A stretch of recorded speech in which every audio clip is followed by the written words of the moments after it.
So, I'm sitting with Juraj Kojs, Slovakian composer now based in the US.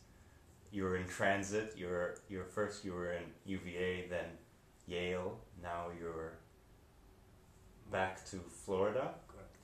And we're really happy to have you on our 4.2 interval concert at Issue Project Room on January the 13th, correct? Mm-hmm. And tell us a little bit about the name of this concert. As curator, you've named it. What did you go with? Well, maybe I started a little bit with history, that curatorial work for almost 3 years basically now in Miami. And what I have been interested in putting together programs that are somehow bound together by a theme or a particular instrumentation, or let's say people who work in the same place with a computer music center from Virginia concept.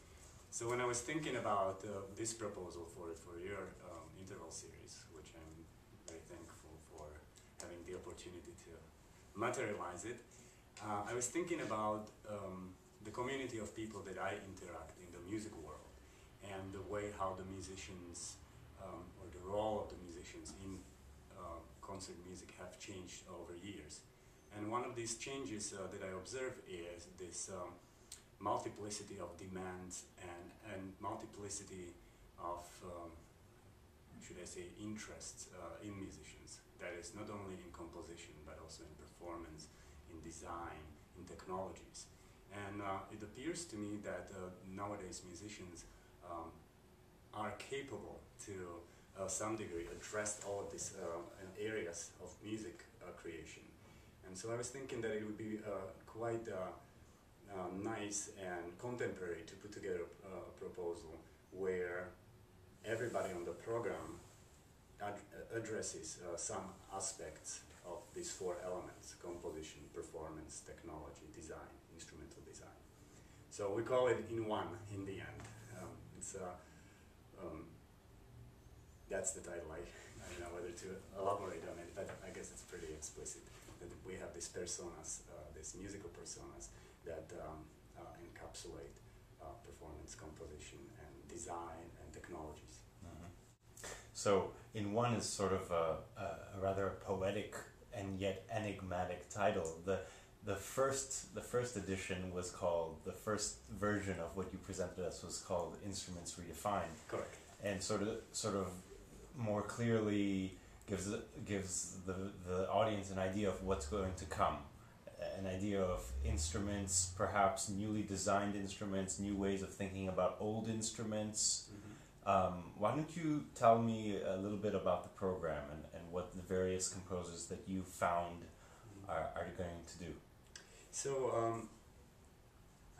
the reason why we changed actually, or I changed the title, was because there is much more than the instruments in stake, and somehow the instruments are the focus on the stage and the focus of the work. But somehow, when looking back through the proposals of the pieces and through the performances that we put on the program, I thought that it would be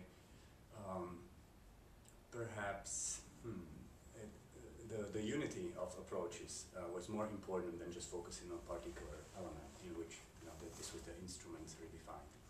So we have 6 pieces on the program by 7 composers. There is one piece that is joint collaboration between 2 artists, and we will be starting with Paula Matthusen and her Lathyrus piece. This is a composition for a laptop ensemble, 8 laptop players. It's going to be pretty amazing to watch and listen to. It's a piece that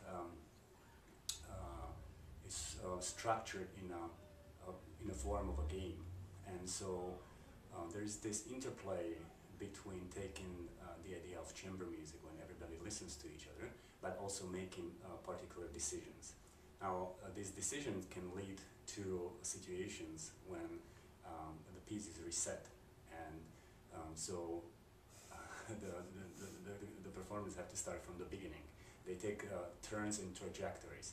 So the outcome of the piece is never the same, so to speak. and so is also the duration. And so this is the gamey aspect of the piece, that one navigates through these trajectories and has to listen what the other people are doing to create new trajectories, reach goals, and one of the goals or situation is a failure. And can you tell us more about what the sound world that is created in that piece? What is each laptop triggering? What kind of sounds are we going to hear? Yes, so this piece is very much actually combination of triggering sampled sounds that are also processed. So in other words, we do not have any microphones, there is no input, there is no audio coming from outside of the world. The instrument, the laptop, as Paula defined it, so to speak, is standalone. And so we will hear, the samples that this is a piece that she did in Berlin a few years ago, collected, these are instrumental samples by a variety of Berlin musicians. Mm-hmm. It's very organic. It's captivating to see 8 laptops on stage performing music. Absolutely. Yeah. Absolutely. I suppose it's not a new thing in the music world to have a laptop performer, but we don't often see a group of laptop performers interacting and truly hearkening back to a classical chamber music tradition. I think it'll be interesting to see how that works. Yeah, obviously the Princeton Laptop Orchestra would be the first of the larger collectives of laptops. This is basically a collective based on a class that they started there.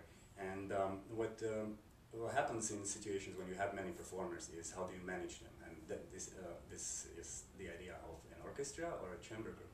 And so she really actually creates very tight, intimate musical relationships between the instrumentalists. I'm really looking forward to that.